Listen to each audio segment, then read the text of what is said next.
Welcome to Muffed. Let's dig into the season. This is the Vikings 2025 season in review. Muffed! The Minnesota Vikings finished 9-8 in 2025, riding a late season surge that put a respectable bow on the year but couldn't punch their ticket in a brutally crowded NFC. The shape of the season, a defense dragging an offense uphill for 4 months. Wins came when the defense forced 2 turnovers, the run game ground something out, and the quarterback didn't lose them the game. Losses were the inverse, passing game cratered, turnovers piled up, scoreboard ugly fast. A 48-10 demolition of the Bengals in Week 3 hinted at a ceiling this team never sniffed again. The Vikings closed on a 5-game winning streak and still missed January. That's the season in one breath. Now the numbers. The Vikings' total passing expected points added, the cumulative measure of how much the passing game helped or hurt their scoring chances, landed at minus 103, bottom of the league territory, 13th percentile. And the single biggest reason this team didn't make the playoffs. On defense, where a big negative is elite, the pass defense posted minus 73 expected points added allowed, 91st percentile.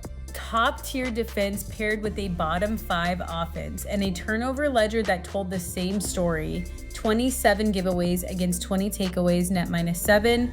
Third down was a season-long nightmare offensively, 32%, 3rd percentile. And the scoring was boom or bust to the core, 48 on Cincinnati, shutout in Seattle, 31 on Washington, 6 on Atlanta.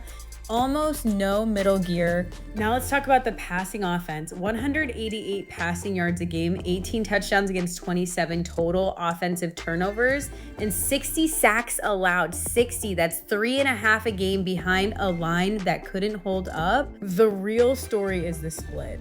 Through 7 games with Carson Wentz under center, the passing offense posted minus 22 expected points added. Bad, but not catastrophic. After Wentz went down in Week 9 and McCarthy took over, the unit collapsed to minus 81 across 10 games, a per play rate of minus 0.27. That's genuinely some of the worst quarterback play in the league. McCarthy's line tells it: 11 touchdowns, 12 interceptions, completion percentage nearly 5 points below expectation. The Week 1 pick 6 against the Bears, where his short throw to Jefferson got jumped and returned 74 yards, was a minus 9.5 expected points play, 1 snap that swung the game and the pattern for the year. Justin Jefferson still drew 31% of the targets and put up 1,048 yards on 84 catches, but his receiving expected points added finished at minus 13.8. Targets there, accuracy and chemistry absent. Now let's dig into the rushing offense. 109 yards a game, 15 rushing touchdowns, and a per carry expected points added of essentially 0 minus 0.01. League average on the surface, 40th percentile, but the arc beats the average. Pre-Wentz injury, the run game was a drag, minus 21 expected points added across the first 7 weeks. Post-injury, with the offense leaning on the ground because it had to, the run game flipped to plus 15 over the final 10. Trended up late. Jordan Mason was the engine, 758 yards on 159 carries, 6 touchdowns, and plus 270 rushing yards over expected, meaning he consistently got more than the blocking gave him. The red zone is where this unit earned its keep, 21% touchdown rate overall, 72nd percentile, most of those scores on the ground in short yardage. Next up, the pass defense, strength of the team, and it wasn't close. Minus 73 expected points added allowed, 91st percentile, 49 sacks, also 91st percentile, a third down stop rate in the 94th percentile. Opponents converted just 35%, and in a season where the offense couldn't stay on the field, that number kept games close. The pass rush generated pressure on 26% of dropbacks while sending an average of just 1.9 rushers. Brian Flores getting home with 4 and freeing up coverage behind it.